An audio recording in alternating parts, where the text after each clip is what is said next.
Hey everybody, and welcome to Restaurant Recipe Recreations. This channel is dedicated to teaching you how to create your favorite signature dishes from the most popular restaurants.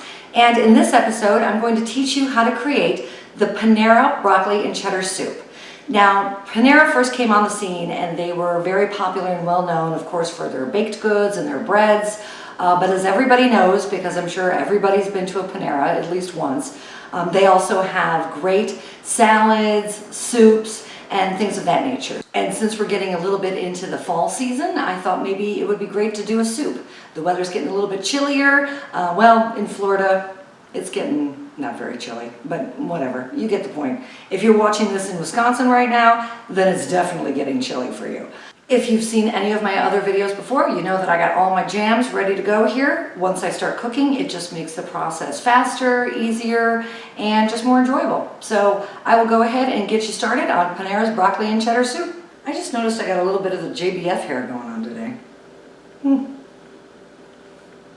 If you understood that phrase, you're definitely a Gen Xer.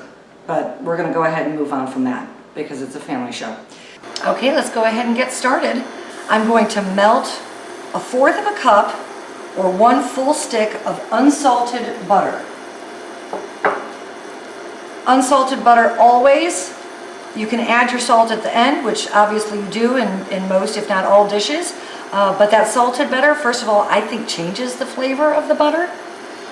And also it adds unnecessary and oftentimes unwanted salt into your dish. And we're going to let that melt.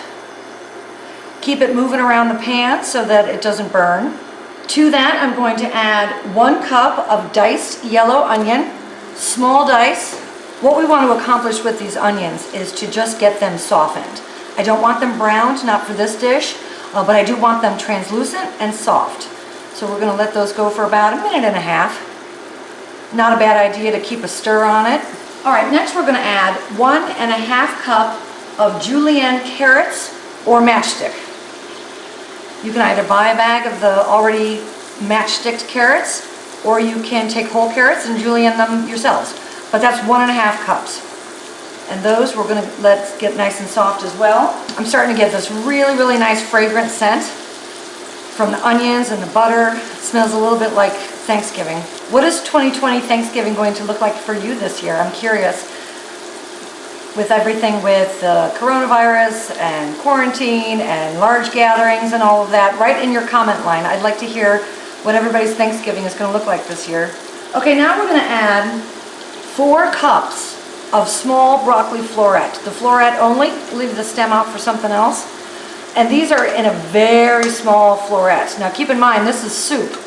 You're not eating this with a fork and a knife, obviously. You're eating it with a soup spoon. You don't want these big, huge hunks of broccoli because, again, it's a soup. I added the onion first because I wanted those to get translucent.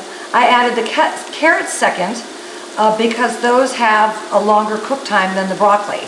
So I added the broccoli third, and we're going to get those to be a nice, vibrant green color. We are not going to overcook on the broccoli, because that'll get mushy, and mushy is always gross, unless you're talking about baby food or mashed potatoes.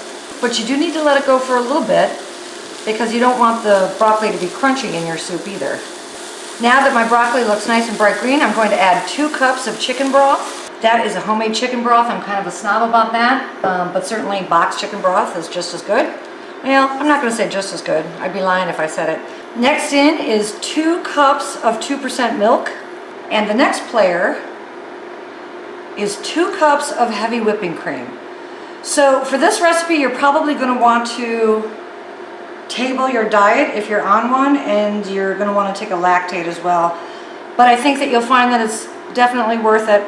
So what, who cares? It's just a diet. And we haven't even added the gangster yet, which is the Velveeta. Okay, now that this has come to a simmer, we're going to add the main attraction, the star of the show, which is a 16-ounce, 1 pound, where are you? There you are, 1 pound box of Velveeta. I kid you not, it is absolutely Velveeta. I find that Velveeta for things like macaroni and cheese and any kind of cheese soup, like a beer cheese soup, or obviously this broccoli cheddar soup, is the way to go. It's got the nicest consistency when it melts, It doesn't separate and get oily like cheddar has a tendency to do. And it's really just the best cheese to use for this kind of a thing. And you know, it's like Spam. I always say don't knock it until you try it. Do I use Velveeta for most things? No, I do not. But it does have its place, and this is definitely one of those times. We're gonna keep this whisking continuously until all of that cheese is melted. Okay, while that continues to melt, I'm going to add 1 teaspoon of white pepper. White pepper has a very different flavor than black pepper. White pepper has a little bit of a bite to it. And some people say it even has a little bit of a feel to your tongue. Speaking of black pepper, I'm gonna go ahead and add some into this. Coat the entire surface, and that should be enough. And now the secret to every cheese soup, cheese sauce, Alfredo, anything that's really high in fat content and cream, you want to do the zest of 1 lemon. Now the lemon just has a tendency to brighten up all of these flavors. It adds a little bit of a just brightness to it, basically. It kind of takes all of that rich and creamy flavor, which can be a little much sometimes, and just makes it, it almost brings the flavors of the other ingredients to the forefront, and it's almost like an enhancer. Now, when you're zesting a lemon, you want to make sure that you don't get any of that white part. That is called pith, P-I-T-H, and that's very bitter. You don't want that. All you want is just the little tiny bit of the outer yellow rind there. That's called the zest. If you've reached the point where you can see the pith, then you want to take the lemon, move it to a different spot on the lemon, and then zest that. The only thing that I'm going to do to this soup at this point is to thicken it. All of my flavor profiles are where they want to be, but I just want the consistency to be a little thicker. And I'm going to tell you very carefully how to do that. Now, I like to make what is called a slurry. And a slurry is a combination of cornstarch and either water or chicken stock. I happen to have chicken stock in here. I've got equal parts, 2 tablespoons of cornstarch to 2 tablespoons of chicken stock. And I'm going to slowly drizzle it in because you don't want to use all of it. You may end up using all of it, but you don't really know. You want it to get to the desired consistency, and once you've reached that point, you're going to stop adding the slurry. And so you don't really know. It's kind of just like you got to play around with it a little bit, and you got to be real careful with it. The key to thickening with the slurry is that you want to make sure that you're on a medium-high heat. You're going to constantly keep movement in the pan, and you're going to slowly drizzle in just a little bit at a time. And then you're going to give it a second, because it'll activate once it hits the hot liquid, and it will start to immediately thicken, but it takes a little bit of time. So I can see that this is already thicker than what it was, and see, I haven't even used all of it, but I still want it to go a little bit thicker. So I'm going to add a little bit more.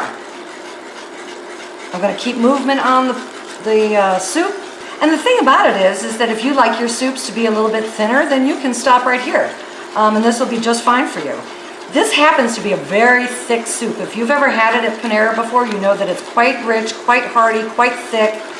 And so I'm going to add even a little bit more slurry because I do want it to get thicker than what it is. The nice thing when you add slowly is that if you were to just dump this in all at once, and then you came out with like a cement consistency in your soup, then you have to basically either add more chicken stock or you just have to fix it. It becomes a big mess. But when you go a little bit at a time, then you can easily control your desired thickness. And there it is. I'm going to add the whole rest of it. So this was a full 2 tablespoons of cornstarch and 2 tablespoons of chicken stock. And I did end up using the entire thing.